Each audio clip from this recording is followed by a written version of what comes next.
মোহাব্বতের আওয়াজে একবার বলেন আমিন। আল্লাহ আমাদের সব গুনাহ তুমি মাফ করে দাও বলে আমিন। আল্লাহ আমাদের তওবাকে তুমি কবুল করো বলেন আমিন। আল্লাহ ওয়া ইয যালামু আনফুসাহুম জাউকা ফাস্তাগফিরুল্লাহ ওয়াস্তাগফারা লাহুমুর রাসূল লাওয়াজাদুল্লাহা তাওয়াবার রহিমা আয়াতের নিয়ামত আল্লাহ তুমি আমাদেরকে দান করে আমাদের তওবাকে তুমি কবুল আর মঞ্জুর করো। চিৎকার দিয়ে বলেন আমিন। ইমানদার ভাই, এতটুক কথা যারা বুঝতে পেরেছি তারা একবার বলি মারহাবা। এবার ডাকছেন কে বলেন? আজানটা কি যেটাকে আমরা বলি ডাক, এই আজানটা মুয়াজ্জিনে দিচ্ছে, আমরা শুনছি, কাজের মধ্যে ব্যস্ত আছি, নামাজে যাচ্ছি না। আজানটা শোনার পরে নামাজে না যাওয়ার কারণটা কি? কারণ আমরা বেশিরভাগ মানুষ ওই আজানটা শুনে মনে করি ওয়াক্ত হয়েছে দিচ্ছে, এটা মুয়াজ্জিনের দায়িত্ব, মুয়াজ্জিনের বেতন নিয়ে টাকা দিয়ে কাজ করছে, এরকম চিন্তা না ভাই। আজানটা হচ্ছে রবের পক্ষ থেকে আমাদের জন্য আরেকটা দয়া, আরেকটা নিয়ামত, আরেকটা রহমত। ইমানদার ভাইরা বলেন, নিজের জীবন সুন্দর করার জন্য, আখেরাতে আলো পাওয়ার জন্য, কবরের অন্ধকার দূর করার জন্য নামাজের নিয়ামতের দরকার আছে না না? নামাজ টাইমে টাইমে পড়তে হবে কি হবে না? এত ব্যস্ততার ভিতর আমাদের সবকিছু মনে থাকে, বান্দা ভুলে যাবে সেটা আগে থেকে রব জানে। সেজন্য আল্লাহ বান্দাকে স্মরণ করাই দেওয়ার জন্য আজানের নিয়ামতের ব্যবস্থা রেখে দিয়েছেন। সুবহান, আরো জোরে বলেন না সুবহান আল্লাহ। রোজার জন্য কোনো আজান, রোজার জন্য কোনো আজান, হজের জন্য কোনো আজান, নামাজের জন্য আজান আছে কয়বার? আরো জোরে কয়বার? রব বলে বান্দা ভুলে যাবে, মনে থাকবে। যেমন এখানে যদি প্রশ্ন করা হয়, ভাই মাগরিবের আজান কয়টায়, খুব কম মানুষ এই উত্তরটা দিতে পারবে। ফজরের আজান কয়টায়, খুব কম মানুষই আমরা জানি। এই যে আমাদের সময়টাও জানা নাই, সেজন্য রব্বুল আলামিন আজানের ব্যবস্থা করেছেন। এবার মুয়াজ্জিন বলে, আল্লাহ এই দুনিয়ার মানুষ এসো এত ব্যস্ত, কেউ কারো ডাক শুনে না।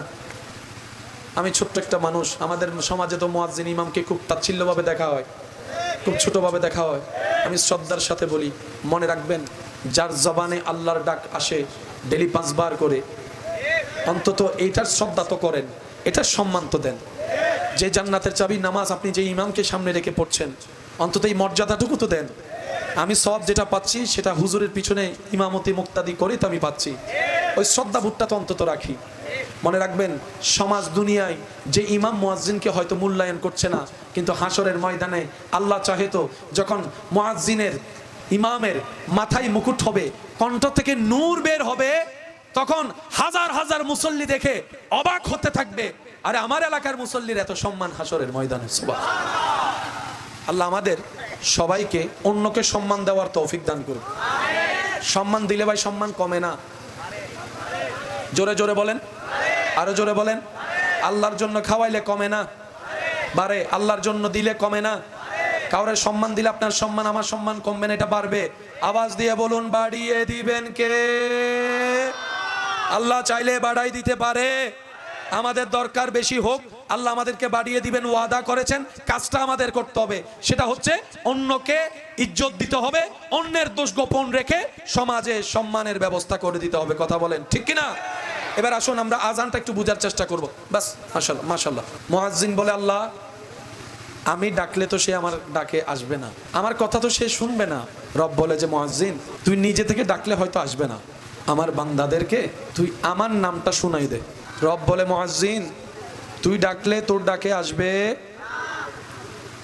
তুই আমার নামটা আমার বান্দাদেরকে শুনাই দে। সেজন্য মুয়াজ্জিন প্রথম শব্দ ডাক দেয়,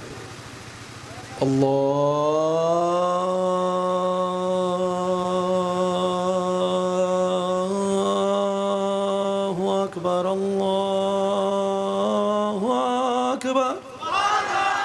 আর একটু জোরে বলা যাবে? নাম কার? বলেন নাম কার? মুয়াজ্জিন বলে, আমি ডাকছি না, আল্লাহ আমাকে দিয়ে তোমাকে জান্নাতের পথে ডাকাচ্ছেন। জান্নাত দরকার কাদের? একটু বলেন। শান্তি দরকার কাদের? ইজ্জত দরকার কাদের? প্রশান্তি দরকার কাদের? সুখ দরকার কাদের? কবরের আলো হওয়া দরকার কাদের? হাসরে বাঁচার দরকার কাদের? হাসরে ইজ্জত পাওয়ার ইচ্ছা কাদের? দিবেন কে? দিবেন কে? দরকার আমাদের, কিন্তু দয়াবান নিজে থেকে ডাকতেছেন। আমাদের চাওয়া, আমাদের চাহিদা, আমাদের দরকার, ঠেকা আমাদের, দাতা আল্লাহ। হওয়া দরকার ছিল আমরাই রবের কাছে বারবার যাওয়া, কিন্তু রব আমাদের এত দয়াবান, তিনি নিজে থেকেই মুয়াজ্জিনকে দিয়ে 5 বার করে ডাকাচ্ছেন, আয় রহমত নিতে আয়, ক্ষমা নিতে আয়, রিজিক নিতে আয়, ইজ্জত নিতে আয়, সুখ নিতে আয়, শান্তি নিতে আয়, কবরের আলো নিতে আয়, হাসরের ইজ্জত নিতে আয়, গুনাহ মাফ করাতে আয়, জান্নাতের চাবিটা নিতে আয়, জান্নাতের চাবিটা নিতে আয়, জান্নাতের চাবিটা নিতে আয়। প্রথমে শুনাই দিচ্ছে নিজের নাম, যেন বান্দা মনে না করে মুয়াজ্জিন ডাকছে, মুয়াজ্জিনকে বলছে আমার নামটা শোনা, আল্লাহু আকবার, আল্লাহু আকবার, আওয়াজ দিয়ে বলেন আল্লাহু। এতগুলা রবের ভিন্ন ভিন্ন নামের জিকির থাকতে আজানের প্রথমটা আল্লাহু আকবার দিয়ে হলো কেন? সুবহানাল্লাহ দিয়ে তো হতে পারতো, মাশাআল্লাহ দিয়ে তো হতে পারতো, একটু জোরে বলেন না আলহামদুলিল্লাহ দিয়েও তো হতে পারতো। এবার সেই আজানের ডাকে যেই নামাজে সাড়া দিচ্ছেন, নামাজটা খেয়াল করে দেখেন, হাত বাঁধার সময় আল্লাহু আকবার, রুকু করার সময় আল্লাহু আকবার, সিজদায় যাওয়ার সময় আল্লাহু আকবার, জায়গায় জায়গায় সেই আল্লাহু আকবার ধ্বনিটা উচ্চারিত হচ্ছে, যেটা আজানের মধ্যে শোনা যাচ্ছে, আল্লাহু আকবার। আল্লাহ আল্লাহু আকবরের এই হিকমতটা দিলা কেন? রব বলে যে আমার বান্দাদেরকে আমি ইঙ্গিত দিয়ে দিলাম, বান্দারে নামাজ বড় নিয়ামত, এটা রূহের খোরাক, এটা জান্নাতের আলো, এটা কবরের আলো, এটা হাসরের ইজ্জত, এটা রিজিকের বরকত, এটা সম্মানের চাবি, এটা প্রশান্তির চাবি। এই নামাজটা তোকে পড়তে দিচ্ছে না যে কারণ, চাকরির কারণে নামাজ পড়তে পারিস না, ব্যবসার কারণে নামাজ পড়তে পারিস না, এটার অজুহাত, ওইটার অজুহাত। আল্লাহ পাক বলে আল্লাহু আকবার, মুয়াজ্জিন আমার বান্দাদেরকে শুনাই দে, তাহলে আমার বান্দারা বুঝতে পারবে আল্লাহু আকবার, আল্লাহ সবচাইতে বড়, আল্লাহু আকবার, আল্লাহ সবচাইতে মহান, আল্লাহু আকবার, আল্লাহ সবচাইতে ইম্পর্টেন্ট। অর্থাৎ যেই কাজ আমাকে নামাজে যেতে দিচ্ছে না, সব কিছু চাইতে ইম্পর্টেন্ট হচ্ছে আমার আল্লাহর দরবারে সাড়া দেওয়া। সুবহানাল্লাহ। আমরা বুঝার চেষ্টা, বলেন না, আমরা বুঝার চেষ্টা, আমরা ভুল ধরার চেষ্টা করি। আমি শুনি নাই, একটু জোরে বলেন। আমরা কমতি খোঁজার চেষ্টায় বড় পারদর্শী। আমরা মানুষের বদনাম প্রচার করার ক্ষেত্রে ফেসবুক মিডিয়ার চাইতে বড় একটি ভূমিকা পালন করতে পারি। এখানে একটা ঘটনা ঘটুক, 20 মিনিট পরে মরে যাবেন, খবর এখানে শুনবেন, এন্ডে কি ওইদে বলে, একটু জোরে বলেন না। আমরা যা যা পারি সবগুলা আমাদেরকে জাহান্নামে নিয়ে যাচ্ছে। আচ্ছা জাহান্নাম তো পরের কথা, অনেক পরে, নিজের দুনিয়ার জীবনটাও তো জাহান্নাম হয়ে যাচ্ছে, অস্বীকার করা যাবে? বলেন আওয়াজ দিয়ে, বাহিরে শান্তি আছে? আমি শুনি নাই, থাকলে হ্যাঁ বলবেন, না থাকলে না বলবেন। বাহিরে শান্তি আছে, দোকানে শান্তি, ঘরের মধ্যে শান্তি, সামনের রুমে শান্তি, ভিতরের রুমে শান্তি, স্বামী স্ত্রী শান্তি, ভাই ভাই শান্তি, ভাই বোন শান্তি, বন্ধু বন্ধু শান্তি, শান্তির মা আজিগি শান্তি কোথাও? বলেন না শান্তি কোথাও? তো নিজের ভালো তো পাগলও বুঝে, আমার শান্তি যেহেতু আমার দরকার, ওই শান্তি যেখানে আমাকে তো সেখানে যেতেই হবে। আর রবের দরবার ছাড়া শান্তি কোথাও? অন্তত নিজের শান্তি পাওয়ার জন্য হলেও রবের দরবারে হাজিরা দেওয়া ছাড়া দ্বিতীয় কোনো উপায়। আল্লাহ আমাদের সবাইকে একটু বুদ্ধিমান হওয়ার তৌফিক দান করুন। আমাদের মতো গাধা পৃথিবীতে আর আছে কিনা আমার জানা নাই। আমরা হচ্ছি চালাক বেশি গাধা, উপরের লেভেলটা আমাদের মতো বুদ্ধিমান আর কেউ, কিন্তু ভিতরে আমাদের মতো গাধা আর কেউ। আমি প্রায় মাহফিলে বলি, হয়তো গাধাও আমাদেরকে দেখে হাসতে থাকে, কুকুরও আমাদেরকে দেখে হাসতে থাকে। আমরা এমন লেভেলের নামছি যেখানে আর কোনো লেভেলই নেই। কেউ খায়, বলেন না, নেশা করা মানে ফোঁসা খাবার চাইতেও খারাপ। এবার বলেন বাংলাদেশের নেশা দিন দিন কমতেছে না বাড়তেছে? আমাদের মতো গাধার আছে কই? আচ্ছা নেশা যে করে, কেন করে?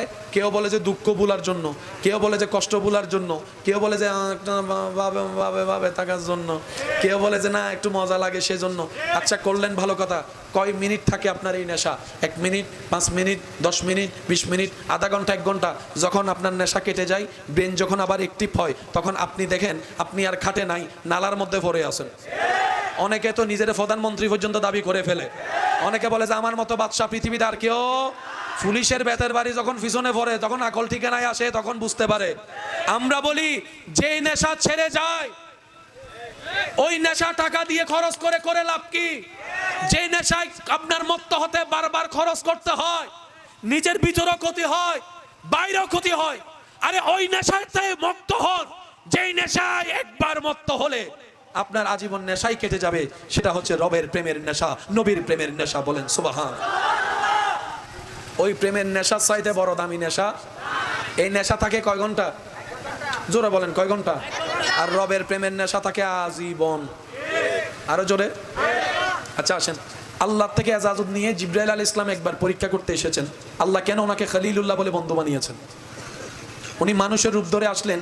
ইব্রাহিম নবী তখন ওই যে মেষের পাল, ছাগলের পাল, দুব্বার পাল চড়াচ্ছেন মাঠে।